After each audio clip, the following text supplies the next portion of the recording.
Yolanda Avila, Colorado Springs. Murph Bennett, Colorado Springs. Dave Geisinger, Colorado Springs, recognizing the weighty importance of Colorado Springs here. So that has to be approved. Public comment, do we have public? We'll go first to public comment. So do we have any citizen comments for items that are not on the agenda today? Thank you, Murph. He's helping me today. So any citizens have any comments that they want to share at this time? Seeing none, that has to be approved. Okay, yes, we can do the monthly financial report at this point. Ms. Bev.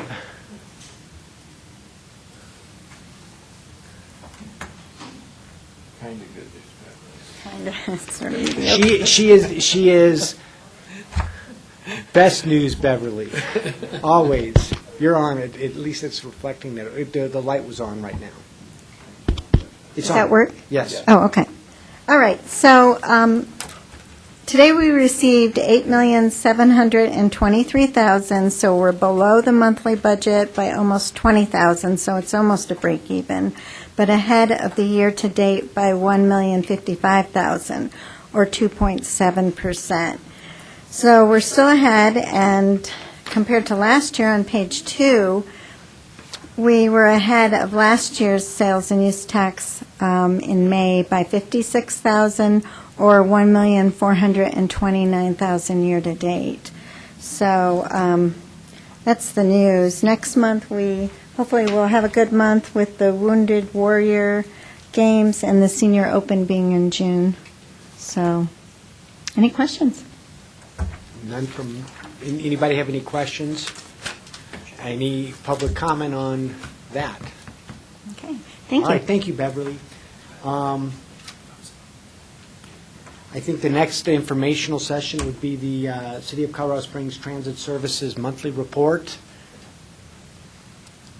They may not be here yet. They're probably later on. I saw them walking in. We're going to get you in and out. We respect your time. So, Well, thank you. You're very Yeah, welcome. surprised me. Good afternoon, Brian Vituli, City of Colorado Springs Mountain Metro Transit with your monthly transit report. For the months of May of this year as compared to May of 2017 for our fixed route services, we're still seeing this is a fourth month in a row of a slight ridership decrease. We had a decrease of about 4.6% for that time period. We're tracking that closely. We're trying not to panic. Hopefully that the summer ridership, which is generally stronger, will get us on the positive side for next month. For our ADA powered transit services, we saw an increase of a little over 4% for that same time period. And for our van pool services, we had an increase of about less than 1%.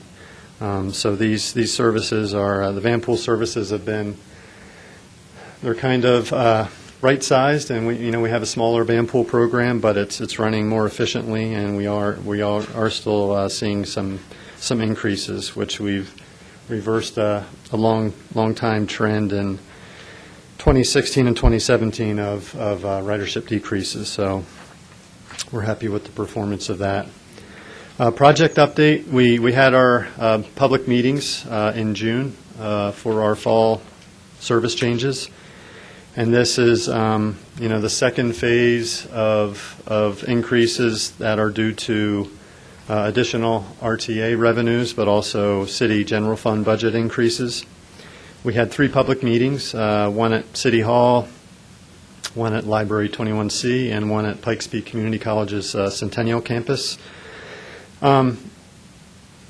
The attendance we had about 21 people at all 3, so not tremendously high, but we weren't really proposing anything controversial. We're adding service, which generally doesn't bring people out to have them cry against increasing service. So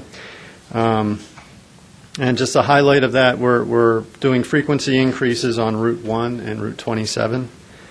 Currently, they have weekday frequencies of 30 minutes. We're going to increase that to 15 minutes. That will be implemented Monday, October 1st. And I should say we're still finalizing our recommendation, but we see nothing to make us revise our recommendation. I mean, there was no opposition to what we were proposing. Also, we're starting 3 new services, which is exciting. A new route in the central part of our service area from operating on Union Boulevard from Boulder on the south to Academy in the north, and then going off of that, a long time process of coordinating with the northern hospitals, with Memorial North and Children's Hospital. We'll be starting a new Route 38 that operates from Academy and Union, again goes up Union to Memorial North and the new Children's Hospital. And then a new Route 40, which is also the result of getting Pikes Peak Community College to be part of our College Pass program. So this is, we have the three main educational institutions in the area, Colorado College, UCCS, and PPCC. So this new route will start off from the Voyager Parkway Transfer Center, travel up Voyager, and serve the Rampart campus of PPCC. That will start, the PPCC route will start with the beginning of the fall semester, so Monday, August 27th, and the other 2 new routes will also start on Monday, October 1st. And then finally, we're offering a special fare 31-day pass. Currently, we only offer a full fare 31-day pass, but this was one recommendation that came out of our fare study, which is getting close to being finalized. So the 31-day half fare pass will cost $31, so a dollar a day, and that will be implemented Sunday, September 30th. And like I said, we've had no opposition either through our public meetings or through people emailing or phoning us. So we see no reason to revise our recommendation, and it'll probably be finalized within the next week or 2. So, any questions? Yeah. Mr. Bennett. Just a comment. I want to thank you for moving up the Route 40 to the beginning of the school year, because originally we were going to do them all October 1st, Right. that would have been a little unfair to the students. Sure. And Yeah. appreciate you doing that. Sure. Good. All right, thank you. This, our objective on the, just so everybody knows, on Memorial North and Children's Hospital was to have that implemented prior, and the Rampart one, prior to the hospital's opening. Right. Well, we're going to be there at least 6 months before the hospital. Yes. So that's good. Right. That was Right. that was a good conclusion. Yeah. Thank you. So we're happy to do that. Yeah. Thank you. Okay. Any other questions for Mr. Vituli? Any citizen comments on that transportation report? All right, thank you very Okay, much, sir. thank you. We would now note that Commissioner Vanderwerf has represented and is representing El Paso County, and we do have a quorum, so if there's not an objection, I'll return to the regular agenda order and would ask for approval. Are there any questions about the minutes of the June 13, 2018 regular meeting? If not, do I have a motion? Move approval. And a second? All in favor, say aye. Aye. Any opposed? Then the Just minutes are technically, approved, yes? item 2 was skipped as well. Oh. Approval of the Thank you so agenda. much. I can't read my handwriting. Item 2 is approval of today's agenda. Any comments, any changes to today's agenda? Move approval. Second? It's been moved and seconded. All in favor, say aye. Aye. Any opposed? Thank you. Now I would invite Mr. Godfrey to come forward and present the monthly report for the Citizens Advisory Committee. Good afternoon, Jim Godfrey, Chair of the CAC. Let me just briefly cover what we went over. First of all, in our public comment section, we have one of our members just expressed a little bit of bringing it to our attention that the Royer-Las Vegas Street Railroad crossing was going to impact cyclists, so I approached Mike Chavez from the city and others, and they were aware of this impact and were addressing it through formal channels with folks. So I just wanted to mention that one of our members did bring that up.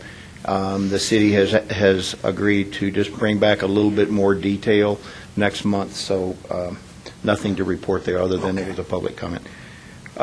We looked at Colorado Springs contracts. They had 7 contracts. Several of them are just they're annual contracts that are renewing.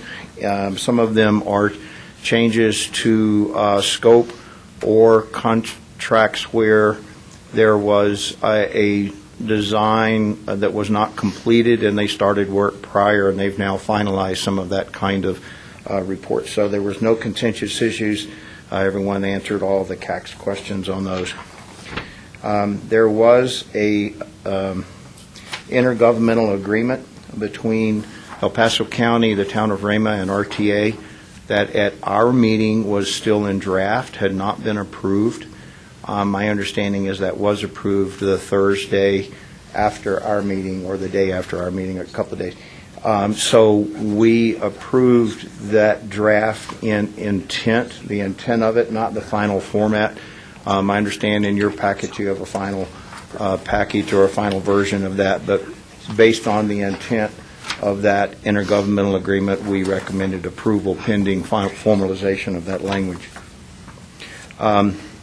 The other thing that was very helpful for us at the CAC was Dennis Barron brought forward, we have had some questions over time about the agreement for Colorado Springs utilities to reimburse the RTA or for the RTA paying utilities in some cases for work. And so Mr. Barron brought forward, and this came up around the West Colorado Avenue project.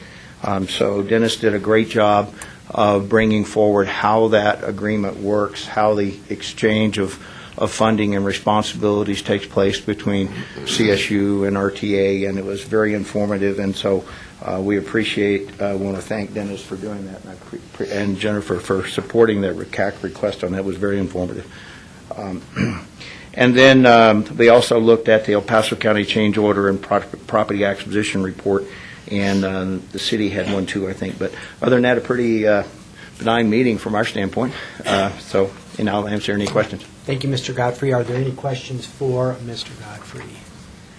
Any questions from the audience, folks in the audience? Okay, can I get a motion? Move to accept. And a second? I'll second. All in favor, say aye. Aye. Any opposed? Thank you. Thank you very much, Mr. Godfrey. Item number 7A then, City of Colorado Springs Transportation. 6B. Oh, 6B. Oh, thank you. Item 6B then, the fiscal year 2018 budget amendment, conduct public hearing and approve. Ms. Beverly. Thank you. So today is the date that was advertised for the public hearing of the fiscal 2018 budget amendment to reflect the carryover of unexpended funds from 2017. There is no additional revenue estimated for 2018 that's being added to this budget. The Citizen Advisory Committee made a positive recommendation to the board for the budget as presented.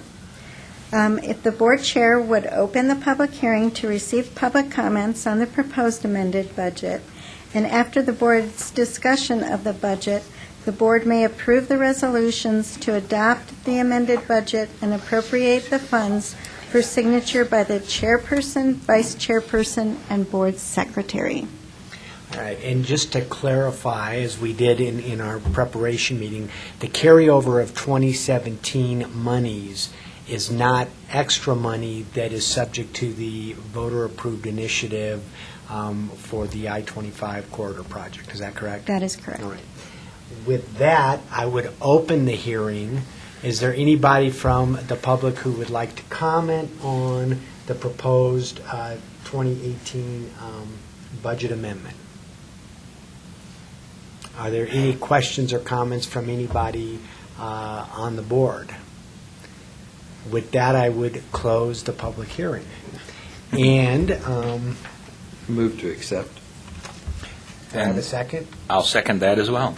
All in, yes, Could you maybe move to approve? I move to approve. Move to approve. I apologize, wrong language. So if you would I move was still using the A word. It was just the wrong A word. to approve the budget and appropriate the funds. Yes, that's what I meant. Is that what you meant to second? And I will second to approve and appropriate the funds. All in favor, say aye. Aye.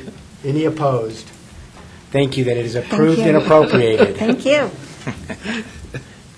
Now we are on item 7A, City of Colorado Springs 2018 Capital Maintenance and Public Transportation Contracts. Mr. Chavez.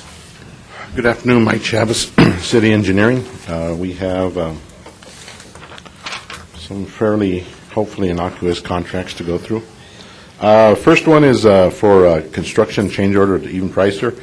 We're moving $300,000 of RTA money into that, or adding to it, to do some work on 21st Street, which is closed, but it's also just to do more sidewalks in their normal rotation. We just had some money, we didn't allocate it all earlier. There's 105 being contributed through CSU and I think Park and Rec to do that. So that's the first one there. Next one is there was a landscape maintenance bid item in the Woodman contract with Wildcat. That was a federalized project. We want to close the federal part and do the paperwork, which can take up to a year. And so we've actually just pulled that line item out and reissued an RTA contract for them to do the one-year maintenance establishment period. Academy over Cotton Creek Bridge, change order for CP&Y for a little bit more design work and construction management. We're doing that by a construction manager, general contractor at risk delivery method. So you actually go to construction before plans are finalized. You work things out. And so there's a little bit of engineering to be finalized, but most of that is for CP&Y to be watching the construction. Likewise, the next contract is a construction change order for Kramer. As the plans got finalized and they adjusted the quantities, there was some extra costs that we're covering with that $69,000. And then the last three are on task order contracts with three paving companies for street division to do their RTA funded overlay. And so this is kind of a as-needed on-call contracts that they are having put in place. Are there any questions for Mr. Chavez? From either? Yes, if I might, Mr. Vice Chair. Absolutely. Thank Mr. you. Vanderwerf. Just some quick question. It's just helping me understand. So the three asphalt overlay contracts, that's the last three on the list. Those are just contracts in place to be utilized at some future date, but there's nothing applied against them at the moment? Yes. Corey, you want to? I'll let Corey Okay. Mr. Farkas. answer correct.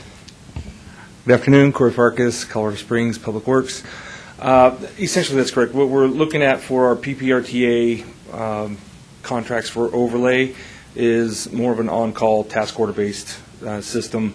We have a lot of calls that come in. They may come in through a council district, something of that nature, alleys, small roadways, things of that nature that are not covered by 2C or one of the larger programs, that we want to have the capability of having a contract in place so that when we have our maintenance funds in our reserves, we can say, okay, we've got the funding for it, let's apply it to a contract and let's go ahead and take care of this problem for this citizen or citizens. Thank you. That's great. That's helpful. And it's just because I don't see the city's projects very often. It's just, I want to understand what it is. Sure. I do have one more about the replacing the Academy Bridge.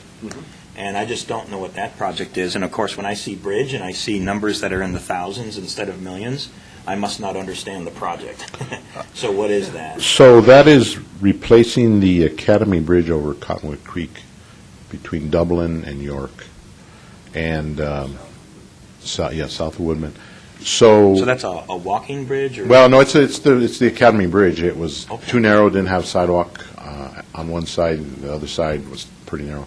So we're widening the bridge. We were going to do a rehabilitation, but we went through analysis and found it was more cost-effective to replace it in kind, or in whole, because we actually are putting an extra cell in it, so the Cottonwood Creek Trail is continuous under Academy, and it's a new bridge. That's about, I think, $5 million project. Okay, so overall it's 5 million. So yes. these are just... These are some just small approvals adjustments. for components of it. Mhm. then. Like I said, we're doing an alternative delivery method, so Okay. as we finalize the design, we're having So my this brain talk. had the right number in its head, Mhm. in millions. Yeah, no, I wish we could Yeah. replace the bridge for that much. Yeah. Okay, thank you, I appreciate it, that's good. Any other questions for Mr. Chavez? Any, Move to approve. any second? I'll second. All in favor, say aye. Aye. All opposed? That is approved. Thank you, sir. Thank you. 7B, the Town of Rama, El Paso County, Transportation, Maintenance, Capital Construction Contracts. Ms. Irvin, or is it Irvine? Irvin. Irvin, okay. But I say Irvine when I want to kind of stick it, my All right. husband, so. Well, then, Ms. Irvin, you're a known friend. Jennifer Irvin, El Paso County County Engineer. Good afternoon, Mr. Chair and Board. Today we have I think, a very good representation of what the PPRTA is all about, and that's coordinating with all the communities who are member governments. And what we have here is trying to make the best use of the PPRTA money. Rama has a project, their only A-list capital project, which is chip sealing out on 2.2 miles of their roads. And what we're doing is coordinating with Rama to be able to provide that service for them. If they were to contract that out to another outside company, it would cost the PPRTA a significant amount of more dollars, just because it's a small volume of roadways, and then we would also have to have a significant mode cost.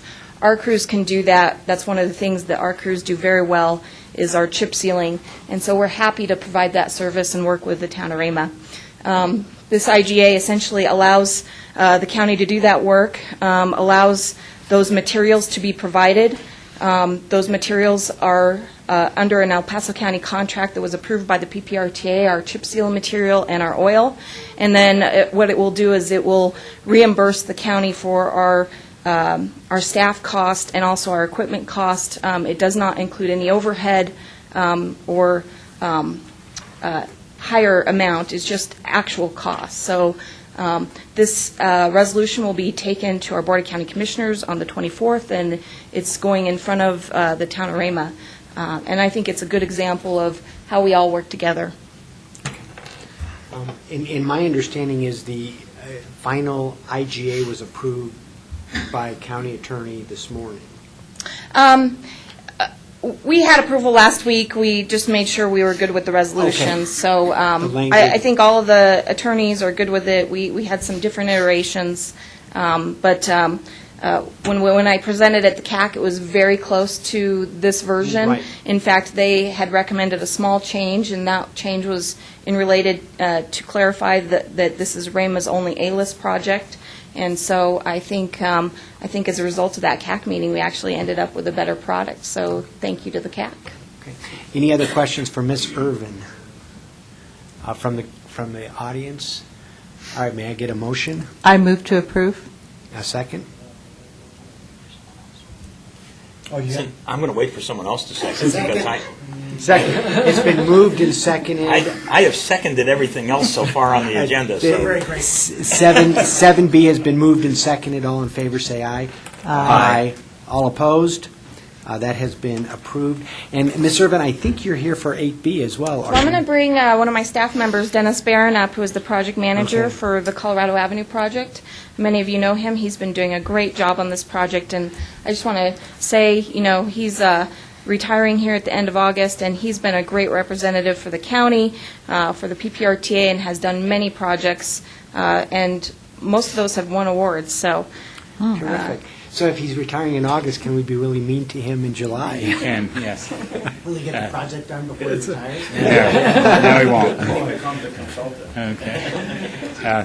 Thank you, Jennifer. And Dennis Barron, El Paso County. And I guess as Jim mentioned, we had put together just a short memo outlining how the utilities are being handled on the West Colorado Avenue project based on a question from the CAC.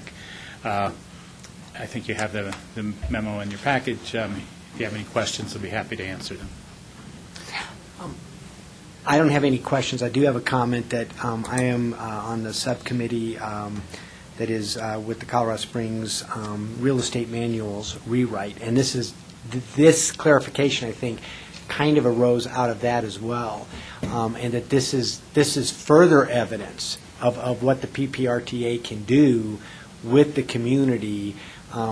The desire is, if a road is being torn up for a PPRTA project, rather than have utilities come out 3 years later to repair something underneath that road, they'll reschedule to get this done, and it's to ensure that the PPRTA doesn't subsidize the utilities. And similarly, if utilities is doing something, the city or the county can come in and say, we're going to take advantage of what you're doing, and that there'll be a way to reimburse utilities for that. So it's a very good idea, and thank you. Does anybody have any questions about either the purpose or the report from Mr. Barron?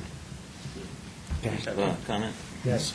I just wanted to express publicly here in this forum my thanks and gratitude to Mr. Barron for the great work that he's done for the county, and in particular this West Side Area Action Plan project, which has been particularly difficult. There's been a lot of challenges, a lot of surprises. It is over budget, but as I understand, I think it's either on schedule or very nearly on schedule. We're looking at the schedule now. We're going to have most of the major elements done by the end of the year, but work is going to roll into probably the first half of July, or I'm sorry, 2019. Okay, and I also know, thank you, I also know that, Mr. Barron, you've been present at the public meetings that we have had to talk to the community there. I believe those meetings have gone a really long way to make sure that the information about the project is in the public environment for the citizens and the businesses that have been heavily impacted by the project. And I think those meetings have gone a long way. So I appreciate your being part of that. We're running it, answering questions from citizens on it, because I think had we not done that, considering the complexity of the project, we would not be having the kind of reaction we're having from the community now. It would be much, much worse. So thank you very much for being part of that. Thank you for those kind words. And, yeah, it's been an interesting project. I would have liked to have stayed to the end, but I need to move on. And but I do have my replacement here, Brett Hartzell from our engineering staff will be the new project manager. He's going to work with me through the end of August when I leave, and you'll be in good hands then, too. So, thank you. Any other questions or comments? Thank you and good luck. Thank you. 8C, City of Colorado Springs Change Order and Property Acquisition Report. Mr. Chavez.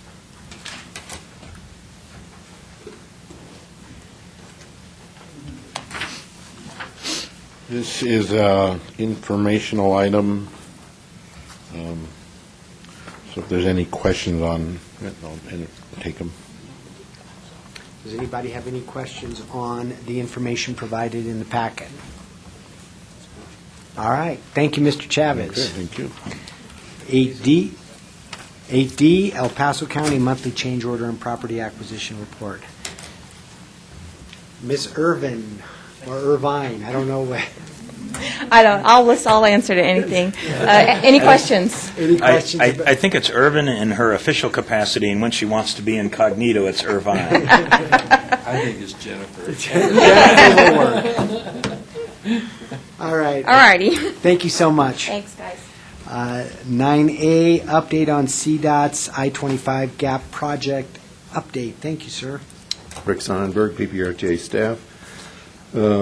What you have in your packet is what I've compiled from talking to Mr. John Hall, the CDOT project manager on the GAP project, and Transportation Commissioner Rocky Scott.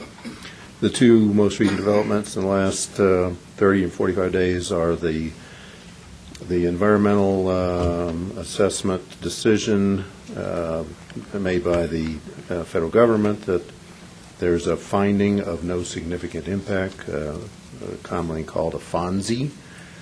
So that clears the environmental steps, so this project can move forward or check the box on that step. Also, just want to highlight, I think, what you were aware of last month, that the U.S. Department of Transportation awarded a $65 million infra grant to the project. So soon, I'm hoping that there'll be construction started at the north end of the project later this summer, called package number 1, the north end from Plum Creek, mile marker 179 south to mile marker 174. That's the Toma Road exit. So hopefully we'll see some construction or hear about some plans for construction at your next monthly meeting. Yes, Mr. Vanderwerf. Yes, thank you. With regard to the infra grant, and maybe most people in the room here know this anyway, but just to make sure that it is clear, we have not actually received the formal notification from the U.S. Department of Transportation, because upon the announcement, which came from our delegation, that was actually the initiation point for, what is it, a 60 or a 90-day first right of refusal from Congress. It's 60-day first right of refusal from Congress, and they have to get through that process, and assuming Congress does not object, then the U.S. Department of Transportation will start to interact to include documentation delivery to El Paso County. But just for everybody's awareness, while we don't anticipate any problems, we have received nothing in writing, not even an email of notification of approval from the Department of Transportation. That actually came from our elected officials delegation. So we're anticipating that will happen at the end of the 60 days. But it's important, I think, for everybody in the room here to know that, why it doesn't, maybe it doesn't feel like we've started the negotiations on infra-grant activity, and it's because we can't until we officially get that notification. Thank you. All right, any other questions or comments from Mr. Sonnenberg on the I-25 GAP project? All right, staff field review report. This is my quarterly drive around to my windshield survey to check the projects that the member governments have indicated in their quarterly report that they've completed. It's just an information item, so be glad to take any questions. Any questions for Mr. Sonnenberg from members on the review project from the audience? All right, thank you very much, sir. Thank you. Item 10, executive session. I don't believe we have any executive session issues. Is that correct, Ms. Ivy? Nothing for executive session. I do have a report. Sorry, this microphone makes me look away from everybody. So I believe when I last reported, I reported that the Court of Appeals had decided, sided in the favor with PPRTA in the litigation with Walmart. The Walmart parties did decide to petition the Supreme Court of Colorado for review on writ of certiorari. They filed that about a week and a half ago. So at this point, that's been filed. Just as background, for those that don't know, I've talked to Mr. Forbes, who's our special counsel, who's litigating this. He reports that the Supreme Court only grants about 10% of the petitions that have submitted to it. And typically, when it does grant review, it's because there's conflicting decisions out of different divisions of the Court of Appeals, or a division of the Court of Appeals has decided something inconsistently with something that's come out of the Supreme Court, or there's just a broad public impact that's really important, that they think it merits being heard by them. The issues that are on appeal at this point are the same issues we've been talking about, whether the Court of Appeals incorrectly ruled that the RTA may tax beyond its boundaries in violation of the Home Rule Amendment, whether the Court of Appeals incorrectly ruled that an RTA may tax beyond the boundaries set forth in its IGA, and whether the Court of Appeals decision is inconsistent with the Municipal Annexation Act. None of those, in our estimation, seem to be contrary to any Supreme Court or other Court of Appeals decisions. So, looking in a crystal ball, we're not sure that the Supreme Court will grant a review, but at this point, timing-wise, the PPRTA and the DOR will respond to that writ. That response is due on July 26th, and that essentially will be our reasoning why we don't think the Supreme Court should grant review. Walmart will then have 7 days, or 15 if they file for an extension, an additional 15, to then reply again, so the final reply.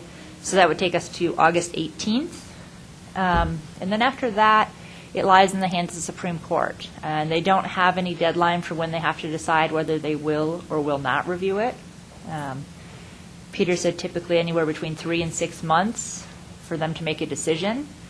And then after they make a decision, then you go through a full briefing schedule again. So Walmart would file a brief.